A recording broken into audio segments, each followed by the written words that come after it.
Namaste, everyone. Thank you for joining in this class on Shri Suktam. Really sorry that we are having rains and the network is fluctuating here. Anyways, we have completed the second mantra of Shri Suktam, and today we will be looking at the third mantra. Okay, but before we begin, let's start the class with the Shanti mantra from the Upanishads. Om Sahana Bhavatu Sahana Bhunagatu Saha Viryankara Vavahai Tejasvinadaditamastu Ma Vidavishavahai. Om Shanti Shanti Shanti.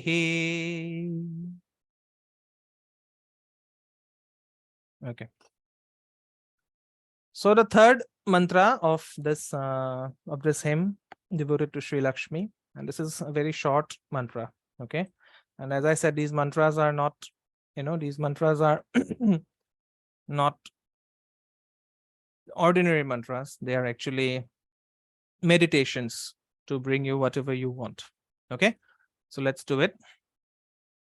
Ashvapurvam Rathamadhyam Hastinada Prabodhinim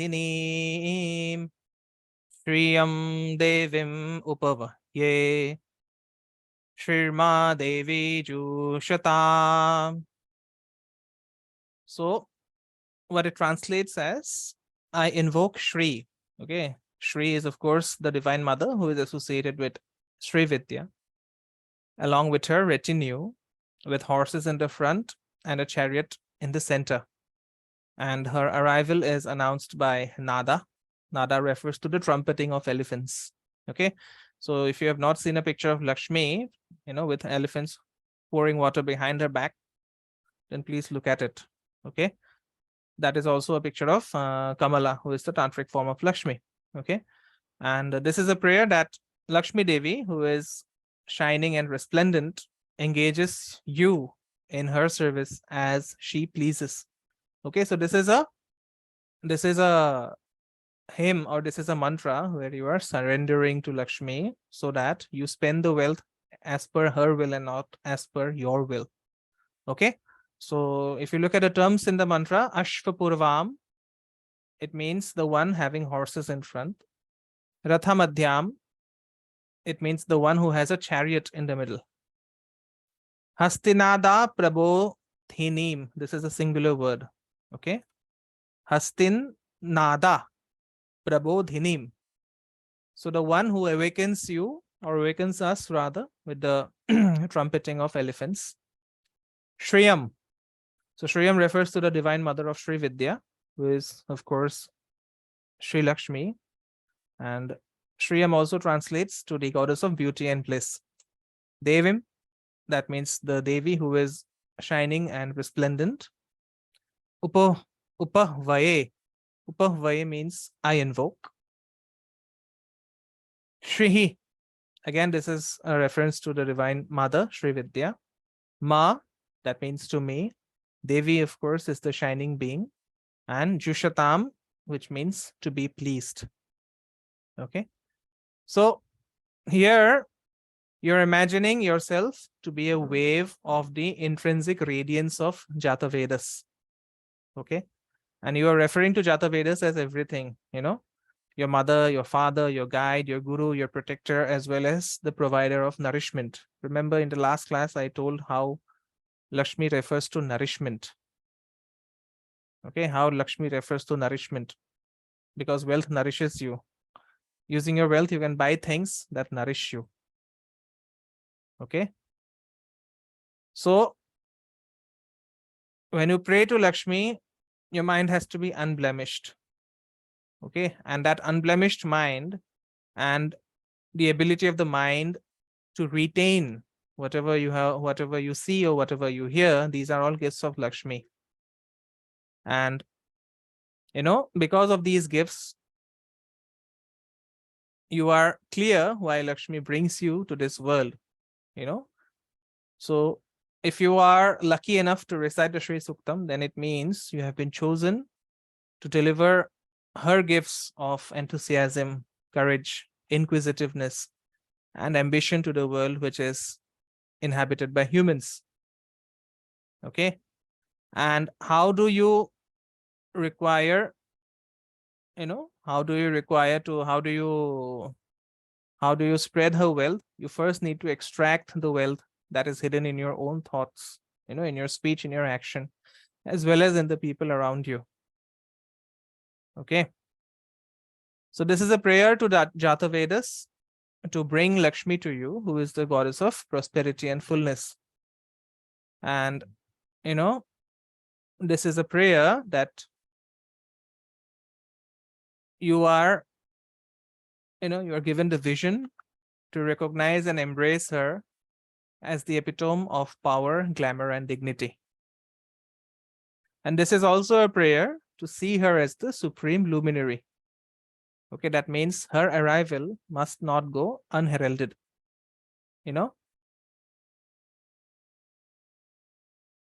The nature's forces, just so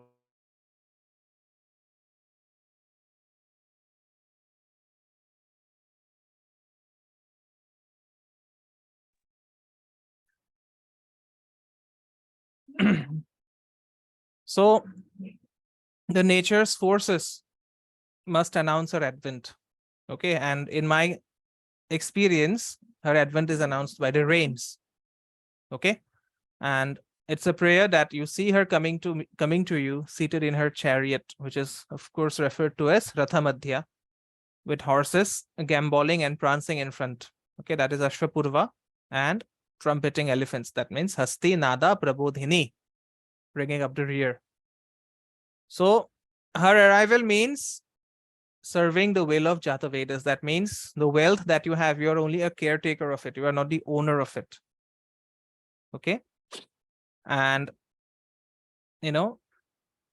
these words are a prayer to Jata Vedas so that you see prosperity and fullness all around you. Okay. This is very important. It's very important to change your perception. You may either see prosperity and fullness, or you may see lack and misery. Okay. So this is a prayer to change your perception. It is very important to see prosperity and fullness in everything. The glass is either half empty or half full. It's always better if you see the glass half full, not half empty. Okay. So spiritual process is all about changing your perspective. All right. So it's a very short verse. I'll be going to the, I'll be going to the fourth mantra as well. Just give me 5 minutes to come back. Okay.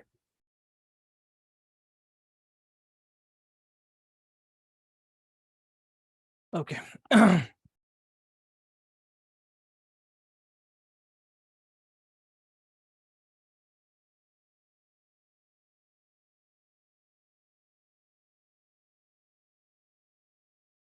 Okay, so this is the fourth mantra, and let's recite the mantra first before we go into the meanings. Okay. Kam sos vitam hiranya prakaram ardram jwalantim traptam tarpayantim padme sthitam padmavarnam tamihopah vaeshriyam. So this is an invocation to Shri, and here she is being referred to as the creative intelligence of divinity. And she appears with a slight smile and is surrounded by a wall of gold. That means her radiance is just like a wall of gold. Okay. The one who is moist, the one who is lustrous, the one who is content. Because only the one who is content can offer you contentment. Okay. And the one who is not only seated on the lotus, but who is identical to the lotus. Okay. So Lakshmi offers contentment, right? But to offer contentment, it means the one who is offering contentment has to be content herself, right?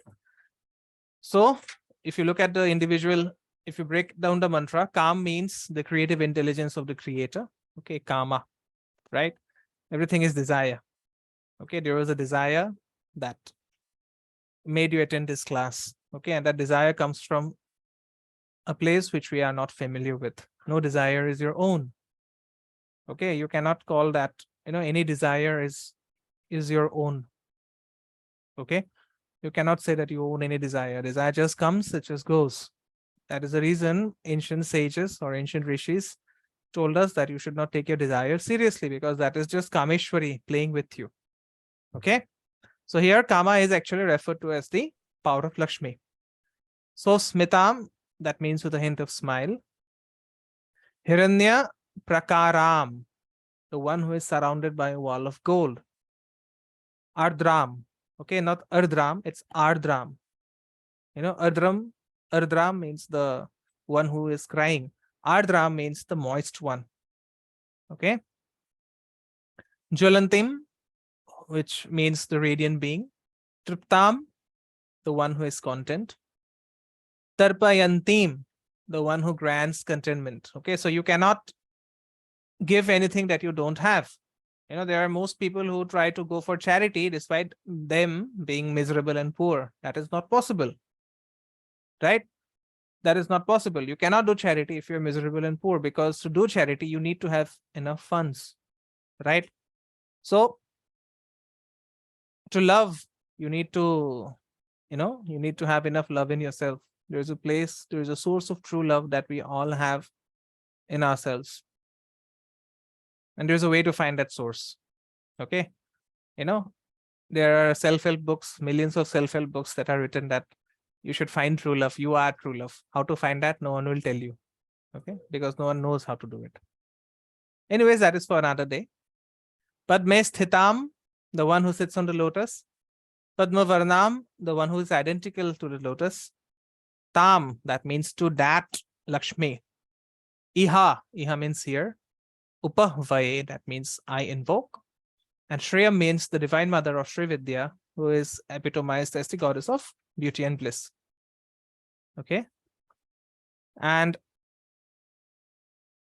the Bija mantra Ka, okay, that refers to the creative intelligence. Okay. Ka means creative intelligence of the creator. So when you start the mantra, it is a prayer to Jatavedas to bless your mind with creativity and innovative ideas. Okay, that is the reason, all creators and all innovators, they have a strong Venus. That is the reason Venus rules cinema. Okay. And how do you perceive the creative intelligence of the creator? You cannot see the creative intelligence. You can only perceive it by looking at every aspect of creation. The earth is located at just the perfect distance from the sun so that it does not get burnt. If the earth is located a bit here or a bit there, it would be burnt it would either be too hot or it would be either too cold. So that is the creative intelligence of the creator. A baby requires exactly 9 months for its development in the womb. That is the creative intelligence of the creator.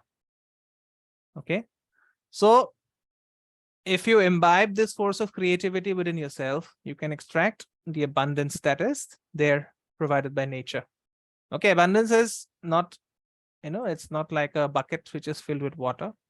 You take one glass and then someone else takes one glass and then someone else takes one glass and finally the bucket is over. No, abundance means an ocean of water and anyone can take as much water as they want, not only a single glass. Okay, so you have to look at abundance from that perspective.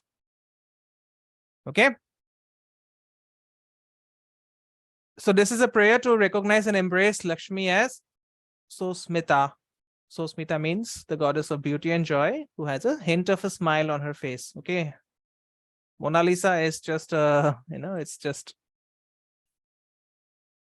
a way to say that is the most famous smile. But, just look at the face of Lakshmi and how she smiles ever so slightly. Okay.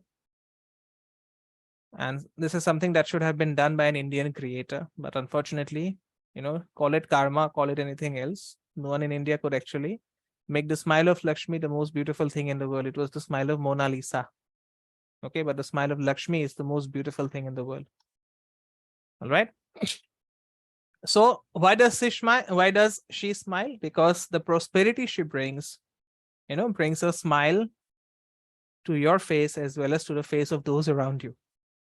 Okay, and that prosperity is always free of pain and sorrow. There is a saying, there is a cliche that in order to gain something, you have to lose something. Okay, but Shri Suktam says the opposite. To be prosperous, you need not, you need not have pain. There is a cliche, no pain, no gain. Again, Shri Suktam says the opposite. You can gain as well as be pain-free. Okay. So the wealth that comes from this, this hymn does not incur pain for others, does not hurt others, or does not hurt your conscience. Okay. And this is a prayer to recognize and embrace Lakshmi as Hiranya Prakara. Hiranya Prakara means surrounded by a wall of gold, the goddess who is surrounded by a wall of gold. And, those walls are, those walls are the ones that are protecting your wealth, which is very pure and illuminated by her grace. Okay. So the wealth that comes from Lakshmi is always transparent. Why do people hide black money? Because it's, why is money called black? Because it's not transparent. Okay, there is nothing against black, but why money is called black? Because black is always non-transparent, right? So this transparency and truth has its own power that nullifies the efforts of others to take away which rightfully belongs to you. Okay. And the wealth that you receive, if you have negative karmas, the consequences will take away the wealth that you receive, but not the wealth that you receive from Lakshmi. So even your negative karmas will fail to steal or gain the gift of wealth that you receive from, the one who is surrounded by this wall of gold. Okay. This is a prayer to recognize and embrace Lakshmi as Ardra. Ardra is the divinity which is bathed in the waters of love and compassion. Okay, so just the other day I was having a discussion with, with someone. Compassion, it means giving people what they want. Okay, giving people what they want. Without thinking if it is the right thing or the wrong thing for them. Why is the Devi regarded to be compassionate? Because she kills the demons and immediately frees them from their misery. It's miserable to be a demon. It's miserable to be born as a demon. But the Devi is so compassionate that she immediately relieves them from their misery by killing them. That is the reason she is regarded as the compassionate mother. Okay.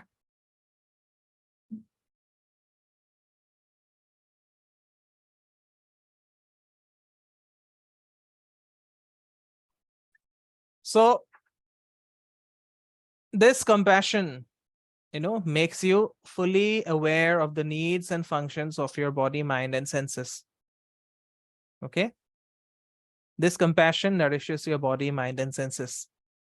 This compassion nourishes the tender feelings of your heart, as well as your sensitivity towards others. Okay. So as your wealth grows, your sensitivity to the needs of others also grow. And you cannot be wealthy alone. Okay. There is no way to become wealthy alone. You cannot think that I'll be working in a cubicle all day long and I'll become wealthy. No, you have to become wealthy with others by taking others along. That is the reason having a good team you can trust is the easiest way to become wealthy. Okay, that is the shortest way to become wealthy. Have a team. Never think that, I can be wealthy by working alone. Never. It'll never happen. You'll reach maybe a certain level, but to have that barrage of wealth flowing in your way, you need to have a team. You need to ensure that everyone grows along with you. Okay, nowadays we are having this, these things, do it yourself stuff, DIY stuff. No, you don't have to do it yourself.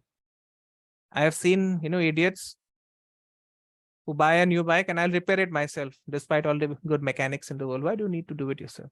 Let the mechanics also have a piece of your pie. They're doing a service to your bike. You reward them efficiently. Your bike, your bike remains fit and fine for a long, long time. And you enjoy riding your bike. On the other hand, if you go to repair your bike, you first have to spend hours and hours searching on YouTube.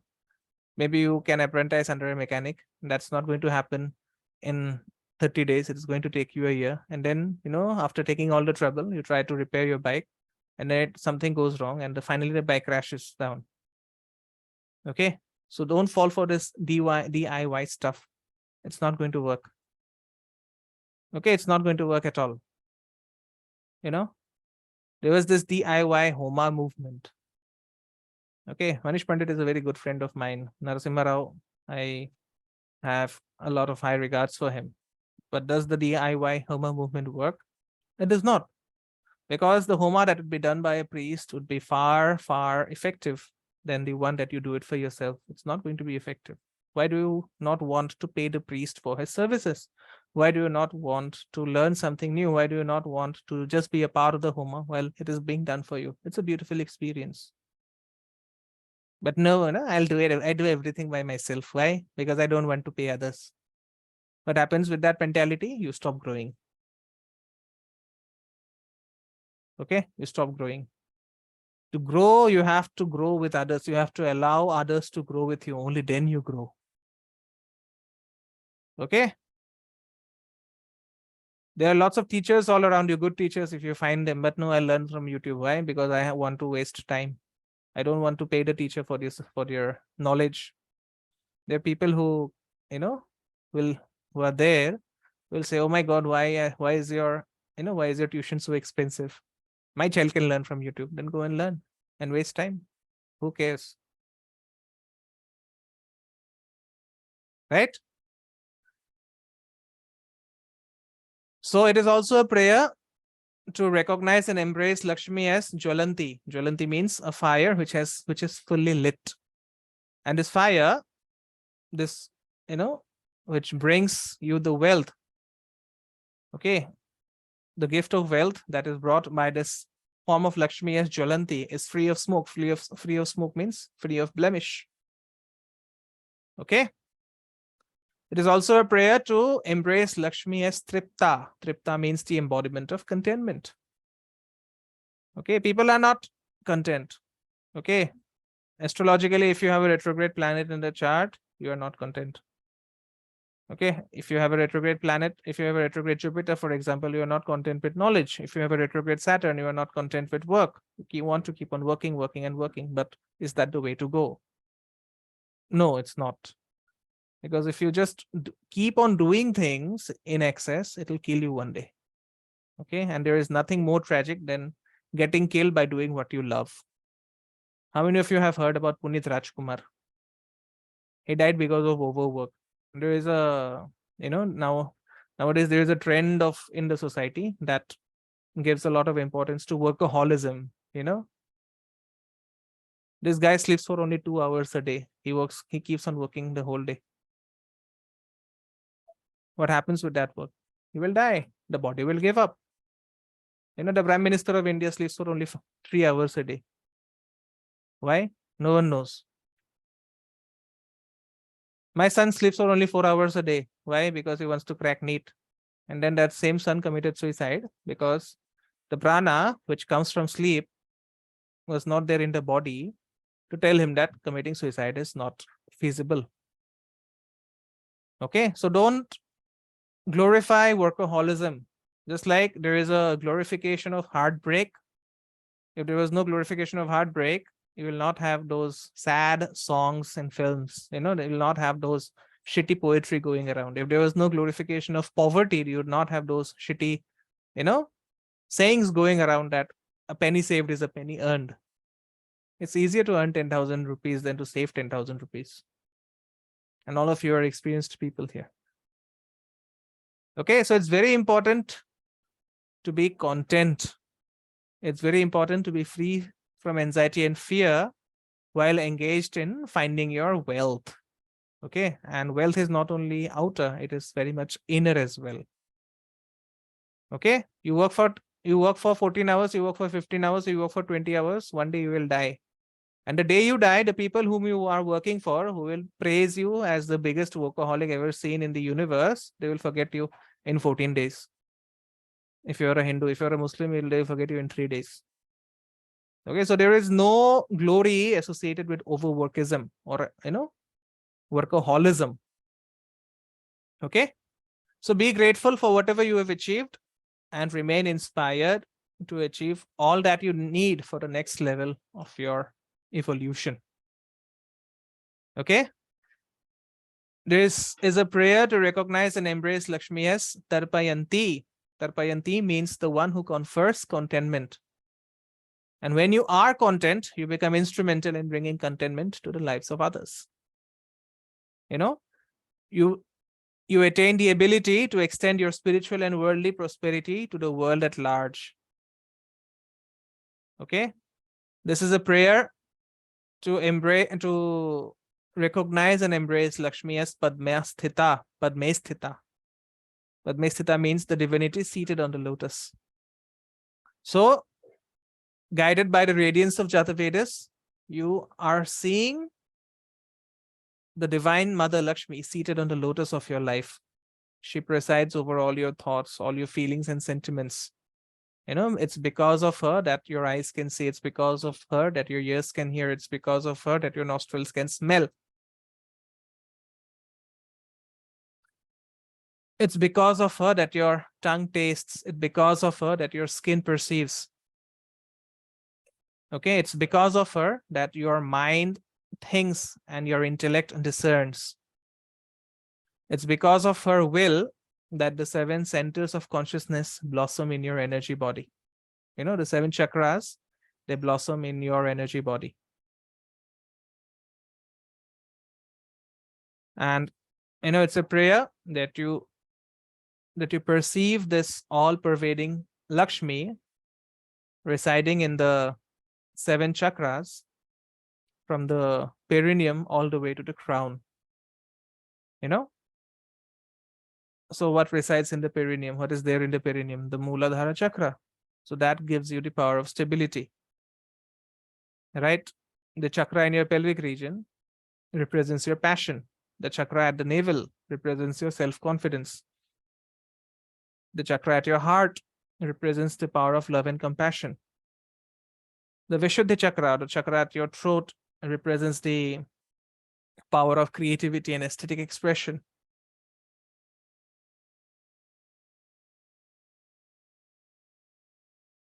Right? The chakra at your third eye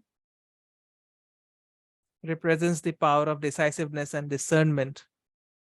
Okay, and the chakra at the crown, it enables you to experience oneness with the entire universe. Right? So this is a prayer to recognize and embrace Lakshmi as Padma Varna, the one who is identical to the lotus. And, you know, once you identify her as Padma Varna, you start understanding that the lotus of your life is a direct manifestation of Lakshmi's omniscience. Your intelligence, because her omniscience shines in you. You have feelings because her omniscience, her intention shines in you. You know, we all have this sense of asmita. I am. Asmita is ego. Okay, Patanjali calls asmita as ego. Right? Patanjali calls asmita as ego. And, you know, why this ego comes? It comes because her dualistic intelligence makes you feel that there are 7 different centers of consciousness in you. Okay. But then, as you try to see through her eyes, through her all-pervading immersive intelligence, you will understand that these 7 chakras are just extensions of her omniscience. That means you are the 7 centers of consciousness. You are the 7 chakras. There is no difference between you and what emanates from you. Okay? There is no difference between you and the world. And that is the secret to making more wealth. That means you own the world. If there is no difference between you and the world, it means you own the world. It means the world is yours. There is no separation. You know, there is no separation with your spouse. There is no separation with your parents. There is no separation from your enemies. Okay? So, once you start seeing the world as a part of you, emanating from you, you receive this gift of inner prosperity that is there waiting to be retrieved. Okay? Yeah.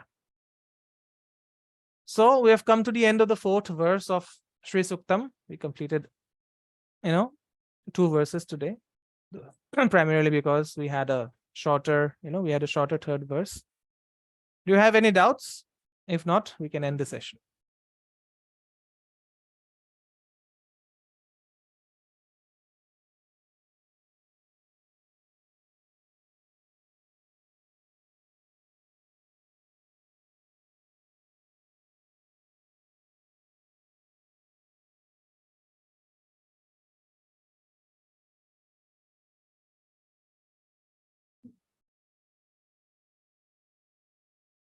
Okay, good. So thank you everyone for joining in. I'll see you tomorrow for the Kala Sarpa class. Yes, someone has a doubt? Someone is unmuted. No, sir, just so thank you. Okay, thank you so much. Thank you so much. All right then. Thank you everyone for joining in. I'll see you tomorrow for the Kala Sarpa class. Namaste. And the recordings will be uploaded next week. Om Gurave Namaha.